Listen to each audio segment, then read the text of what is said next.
Afternoon. So it is Super Bowl Sunday, and this week has been something else in Ohio.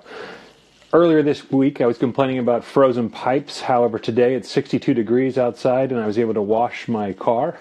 So it's funny how you go from the kids hadn't had school for 3 days because of the temperatures and the bad weather. Then all of a sudden we're outside in short sleeves, washing cars and enjoying some sunshine. So Super Bowl Sunday. So any Patriot fans out there? There are lots of people out there that have mixed feelings about that, which kind of ironic that today I'm going to have a friend of mine on who she's actually from Massachusetts, so we'll get her take on that and see how she feels about the Patriots and their luck. So we'll bring her on. Her name is Jill. Jill was outside of our immediate friends and family that started following us when I started the Gentle Sheepdog back then. She was one of the first people that started following us, supporting us, encouraging us in our new journey. And as we progressed through our journey and started talking more and more, I found out some very interesting things from Jill, and that's why she's part of the 28 vegans that I'm doing for the month of February. So this is day 3. Jill went vegan just a few days before we did. So it's kind of funny that through the internet and through Instagram that you meet people and find supporters that share your story, share your experiences, and have so many similarities. So I appreciate her and her approach to being kind to animals and veganism. So let me bring Jill on here, and we'll give Jill a few minutes to see what she's got to say and share. Let's request. Jill should be coming on here in just a second.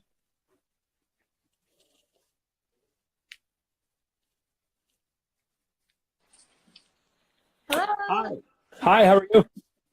I'm great. How are you doing? Doing wonderful, enjoying some sunshine today. So I was just talking about being Super Bowl Sunday. So you're in Massachusetts. So how do you sit on Tom Brady being the GOAT or not a GOAT? I mean, Tom Brady's the GOAT. That's it. Sorry, it's where I'm from. But yeah, my husband's big into football. He's already started the festivities with friends. It's not really my thing. Of course, I want the Pats to win. It's my home team, but it's not, at my priority list of things to do. Okay, so since you mentioned your husband is a big football fan, big sports guy, you and I have had conversations about how you both have transitioned to become vegan. I would like you to share with everyone what you shared with me after you guys finished watching some documentaries, how your husband made the choice for himself and what he did right after. Yeah, it was surprised me. My husband grew up a meat eater. He grew up eating dairy, as did I. I was pescatarian for 5 years first. Okay. And we watched What the Health together, not knowing at all that it was going to change the rest of our lives. We looked at the studies afterwards. We saw some more. But the night we watched What the Health, my 6'4" bearded American husband got up and threw away the ranch out of our refrigerator. He threw away the cheese. He threw away the blue cheese. He was like, we're done. That's it. We're not eating this crap anymore. We're done with it. And that is fantastic. I know. And at the time, I was kind of taken aback. I'm thinking, well, we'll finish what we have. Like, sure, I'm on board, but like, we'll finish it, right? Cheese was my favorite food. Sure. And he said no. And that's when we started, and we officially went vegan the next day, which was the next full day we had in life, and that was January 4th of last year. That's fantastic. That is, a lot of people transition. My wife and I, we took a little longer approach. We went vegetarian, and then finally we got to the point where we were cutting out a lot of our dairy, and then we made that choice, and it was January 13th a year ago that we decided, you know what, we're done. So it's kind of ironic that I remember you were one of the first people that started following us outside of our immediate friends and family.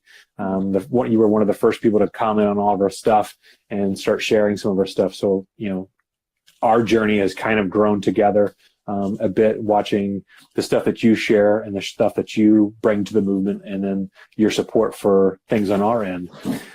So your husband, does he share this with his friends? Does he tell his friends about this? What does he do to... He's an activist in his own way. Mm-hmm. He's an activist within his bubble. He has no problem. This man has no problem speaking up for himself. He tells his family what's what and why he believes it, and, you know, kind of gears them towards kind changes in their refrigerator and in their lives and makes them conscious. He does the same thing with his friends. But as far as social media goes and getting out in the world, we've got to work on him a bit. I think that he would be an awesome voice for the animals, and so far he's just really heard within, you know, his community that he already has. Absolutely, and I can understand that. I appreciate that he still shares with his family, shares with his friends to encourage them to try new things. You know, a lot of times someone that is close to you, if he shares that with a personal friend, that can have more impact than someone across the internet. He does sound like he has a powerful story that I wish he would share. Me too. Because that voice coming to this movement, because I've talked about it before, there's still a 70-30 split, women to men ratio. And while, yes, the numbers of women and men are growing, that ratio is still basically the same. And it's been almost unchanged for the last 5 to 10 years. I think men need to get out of that mentality that, oh, you have to have meat to be masculine, which, you know, I talked about last night on my feed, and it's not true anymore. You know, and it's not even that it's not true anymore. It's that we have scientific data that shows that's not the case, and it's absolutely opposite of what we've grown up to believe. So for your husband to get up and just throw the ranch away, throw the blue cheese away, to throw the blue cheese away, that is something else to just absolutely, like a story like that to me, like gets me fired up. I really appreciate that. So now you guys have, you know, lots of people have dogs and cats, but you guys have 2 other special family members. You care to share what you have? She's actually walking around the house right now. I piggy-proofed a little bit. We have 2 adopted pig girls that we got from the MSPCA. We're their second home. I think with Sophie, we're her 4th home. Oh, goodness. And so, you know, we didn't ask anyone to breed these animals for us. You know, they already existed in the world and already needed us. And that's something that I really believe in, is that we don't promote breeding when there's millions of homeless animals that need our help. And so, Bella, you want me to see if she'll come over? Sure, absolutely. Yeah, hold on. Belle, come say hi to everyone. Come here. Hi. I'm going to try to direct this thing at her. Okay. Hello. Oh, my goodness. She's so precious. Look at her. Yeah, we just love her so much. If I'm being completely honest, like, we love them more than we thought we would. Okay. We have connected with them just like we do our dogs. And I thought there might be a bit of a difference. But not that I would, you know, ever condone bad behavior with this type of animal, but I didn't think the connection would be just that as it is with a dog. Sure. And it truly is. I mean, she snuggles us on the couch. She eats twice a day. She begs. She runs around the yard. She comes in here and she just has so much personality, and we love like everything about her. Her noises, and she does tricks for treats. I mean, oh my goodness. In every way that matters, she's like a dog, and it's really cool. You know, last week we were a link in the chain to rescuing a little farm pig that escaped a transport truck, and he was here for about a half a day. And it was funny, you know, I took him out on a leash, and he did his business in the front yard just like our dogs do.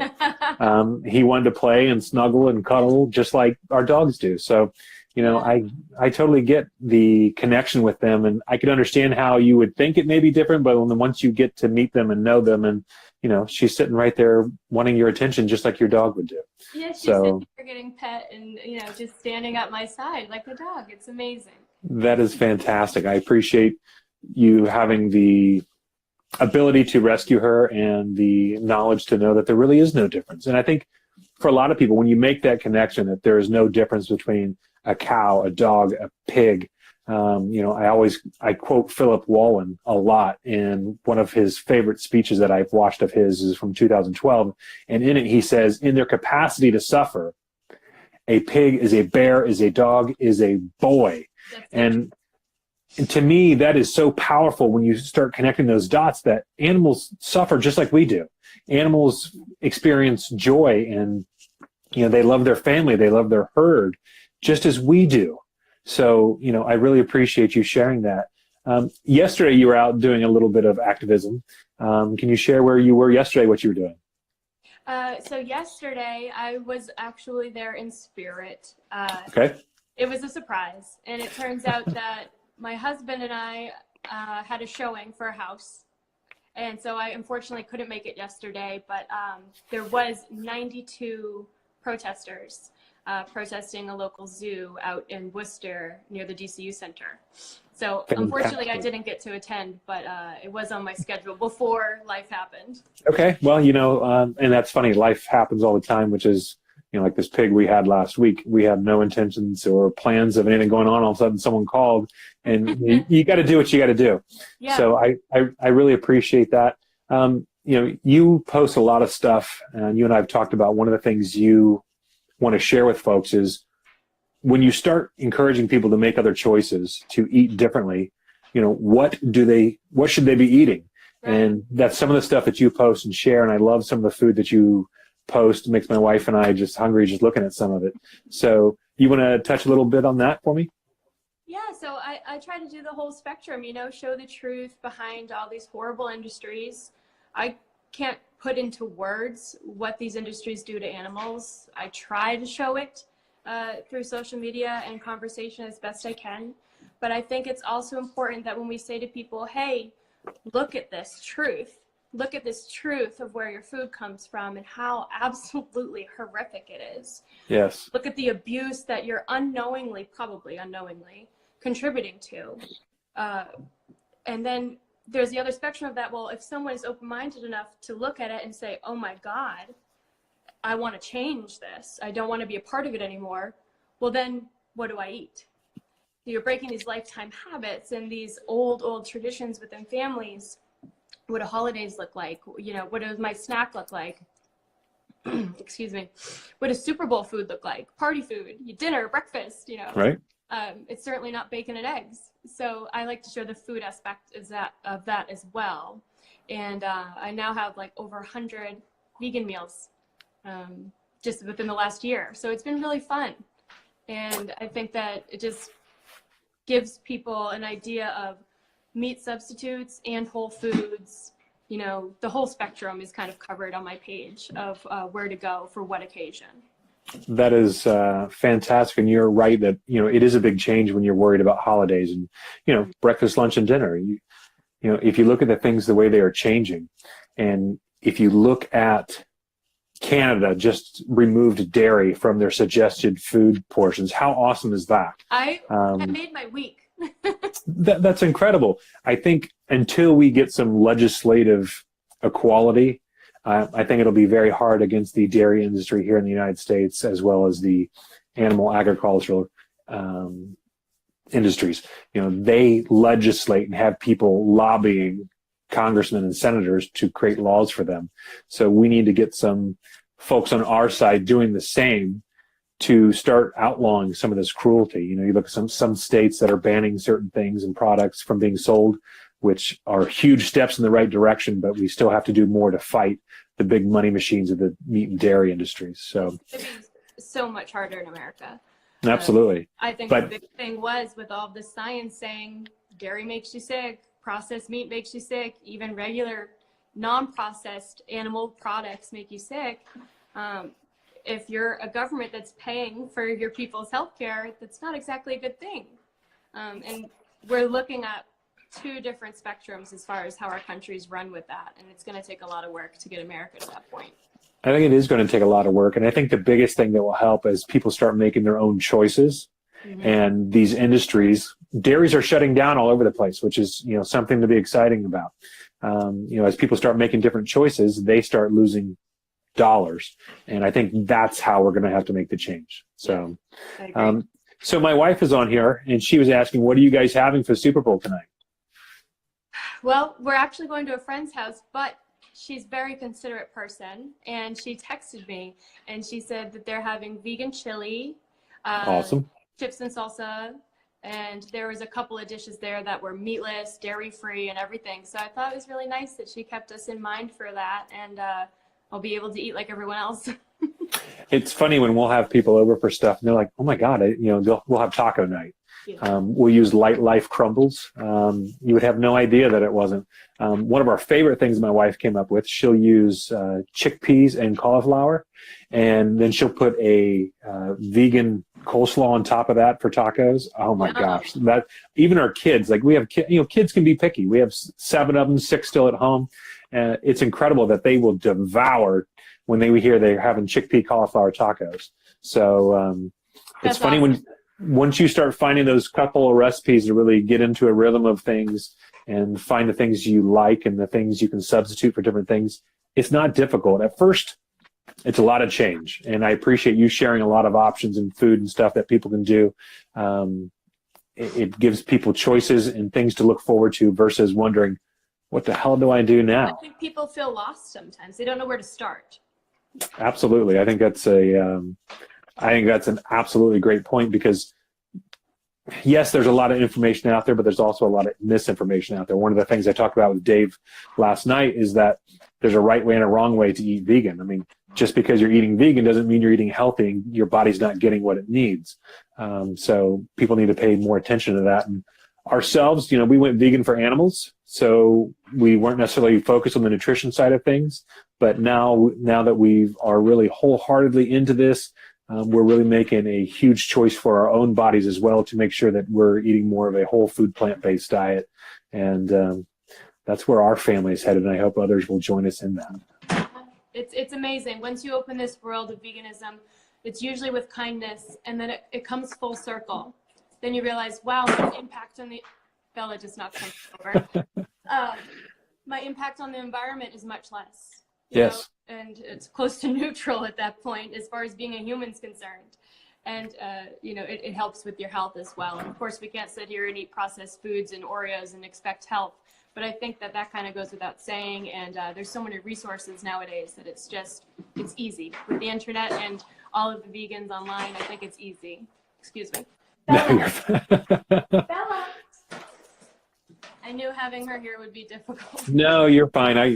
We've got kids in the house, so I'm waiting for someone to bust in the door or fall down screaming at any minute. So don't sweat it. Well, Jill, I really appreciate your time today. I really wanted to give thanks to you as far as being someone that has impacted our journey and impacted our life in this new vegan life that has really changed things for us. And, I've said it before with my wife that, she's turned my life right side up. And going to this vegan lifestyle has been absolutely incredible. And I'm very fortunate to be a part of it. And we've met some wonderful friends like yourself. And so we're going to have to work on that husband of yours, though. I know. So we'll have to get something out of him. That is fantastic. What a great, strong story for other men that they need to see that, you know what, you can be compassionate, you can be kind, and you can be vegan, and you can still be a big, strong man. There's nothing wrong with that whatsoever. So bravo to him, and I really appreciate you sharing his portion of the story as well as yours. So you got anything else you want to share with everybody today? Go vegan. Vegan and go Pats. Yeah? Go vegan and go Pats. Thank you for having me on. I appreciate it so much. You're very welcome. Hope you guys have a great evening. All right, you too. See ya. See ya.